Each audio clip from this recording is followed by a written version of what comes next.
ఇంతవరకు మనము DDO selection అనేది చూసాం కదా. ఇప్పుడు నెక్స్ట్ ఏంటి, హైరార్కీ. సో ఇక్కడ లెఫ్ట్ సైడ్ లో మీరు హైరార్కీ అనేది క్లిక్ చేయండి. ఈ హైరార్కీ అనేది క్లిక్ చేసిన వెంటనే మీకు ఈ యొక్క ఆఫీస్ డీటెయిల్స్ ఎంటర్ చేసే ఒక ఫామ్ డిస్ప్లే అవుతుంది. ఇలా డిస్ప్లే అయ్యాక ఇందులో మీరు ఏం చేయాలి అంటే ఇక్కడ మీరు office address, office allowances, salary drawing, DDO details, reporting office details enter చేయవలసి వస్తుంది. సో ఇక్కడ ఈ ఆఫీస్ అడ్రస్ అనే దగ్గర, ఆఫీస్ టైప్ అన్న దగ్గర మీరు సెలెక్ట్ చేసుకోండి. ఏంటి, ఫర్ సపోజ్ మీరు డిస్ట్రిక్ట్ సెలెక్ట్ చేసుకున్నారు. సో ఓకే, ఈ డిస్ట్రిక్ట్ అనేది సెలెక్ట్ చేసుకొని office name, care of address, ఇవన్నీ చూసారా మీరు, రెడ్ కలర్ లో కనిపిస్తున్నాయి మీకు ఆస్ట్రిక్ సింబల్స్. ఇవి ఏంటి అంటే ఈ ఫీల్డ్స్ మ్యాండేటరీ ఫీల్డ్స్ అన్నమాట. సో ఇక్కడ అన్ని ఫీల్డ్స్ ఎంటర్ చేయాలి. ఈ యొక్క మ్యాండేటరీ ఫీల్డ్స్ ఏ ఒక్కటి కూడా ఎంటర్ చేయకుంటే అప్లికేషన్ ఎర్రర్ త్రో చేస్తుంది. సో అప్పుడు మీరు ఏది కూడా సేవ్ చేయలేరు, ఫైనల్ సబ్మిట్ చేయలేరు. ఓకే, సో ఇంకొకటి ఏంటి అంటే ఆఫీస్ అలవెన్సెస్. ఆఫీస్ అలవెన్సెస్ లో HRA పర్సెంటేజ్, CCA లొకేషన్ అని ఉన్నాయి.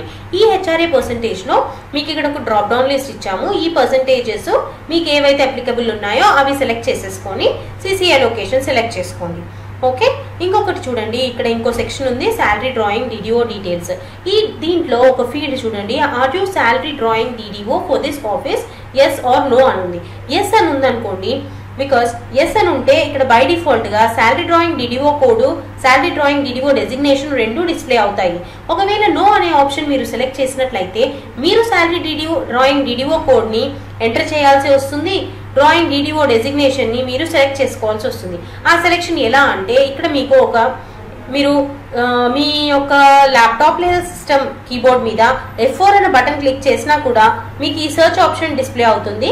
లేదు అనగా మీరు ఇక్కడ ఈ బటన్ కనిపిస్తుంది చూడండి, మీకు ఈ బటన్ ని మీరు ఇలా క్లిక్ చేసినా కూడా మీకు ఇలా కనిపిస్తుంది. ఇందులో నుంచి మీరు శాలరీ డ్రాయింగ్ DDO డెసిగ్నేషన్ అనే వారిని సెలెక్ట్ చేసుకోవచ్చు. ఓకే, సో ఇంకొకటి ఏంటి, ఇక్కడ రిపోర్టింగ్ ఆఫీస్ డీటెయిల్స్. ఈ యొక్క రిపోర్టింగ్ ఆఫీస్ డీటెయిల్స్ ఏంటి అంటే ఈ డిస్ట్రిక్ట్ కి ఈ యొక్క ఆఫీస్ రిపోర్టింగ్ డీటెయిల్స్ సంబంధించినవి. సో ఇక్కడ రిపోర్టింగ్ ఆఫీస్ టైప్ ఇక్కడ చూసినట్లయితే ఒక డ్రాప్ డౌన్ ఉంది మీకు. ఇందులో మీకు ఏ టైప్ కావాలో, ఏ టైప్ మీకు అప్లికబుల్లో ఆ టైప్ ని మీరు సెలెక్ట్ చేసుకోండి. సెలెక్ట్ చేసిన తర్వాత ఇక్కడ రిపోర్టింగ్ ఆఫీస్ DDO కోడ్ ఉంది. ఈ DDO కోడ్ ని గుర్తుంచుకోండి, ఇది బై డిఫాల్ట్ గా డిస్ప్లే అవ్వదు, లేదా మీరు ఎక్కడి నుంచైనా సెర్చ్ ఆప్షన్ తో కూడా సెలెక్ట్ చేసుకోలేరు. ఇది మీరు గుర్తు పెట్టుకొని మీరు ఎంటర్ చేయవలసిన DDO కోడ్. ఇది అంతా మీరు ఎంటర్ చేసిన తర్వాత, డీటెయిల్స్ అన్ని ఫిల్ చేసిన తర్వాత మీకు ఇక్కడ పైన చూడండి, ఇదిగోండి ఇక్కడ సేవ్ బటన్ ఉంది. ఈ సేవ్ బటన్ ని మీరు క్లిక్ చేయాలి. ఇన్ కేస్ ఫర్ ఎగ్జాంపుల్ చూడండి, ఇప్పుడు నేను సేవ్ చేస్తున్నాను. సేవ్ చేసిన తర్వాత ఇక్కడ ఒక ఎర్రర్ త్రో చేస్తుంది. ఎందుకు ఎర్రర్ త్రో చేస్తుంది? Salary drawing DDO code cannot be same as reporting DDO code. అంటే ఇక్కడ మనం చేసిన తప్పు ఏంటి, ఈ DDO కోడ్, ఈ salary drawing DDO code plus ఈ reporting office details DDO code రెండు సేమ్ గా ఉన్నాయి. సో ఈ రెండు సేమ్ గా ఉండకూడదు అని అది ఎర్రర్ త్రో చేస్తుంది. సో దాన్ని చేంజ్ చేసుకొని మీరు ఇక్కడ ఏదైతే DDO కోడ్ ఉందో ఆ DDO కోడ్ మీరు ఇచ్చుకొని ఫైనల్ సబ్మిట్ అని క్లిక్ చేయంగానే మీ యొక్క డేటా మొత్తం సేవ్ అయిపోతుంది. సో ఇది మీరు హైరార్కీ డీటెయిల్స్ సబ్మిట్ చేసే విధానం. Thank you.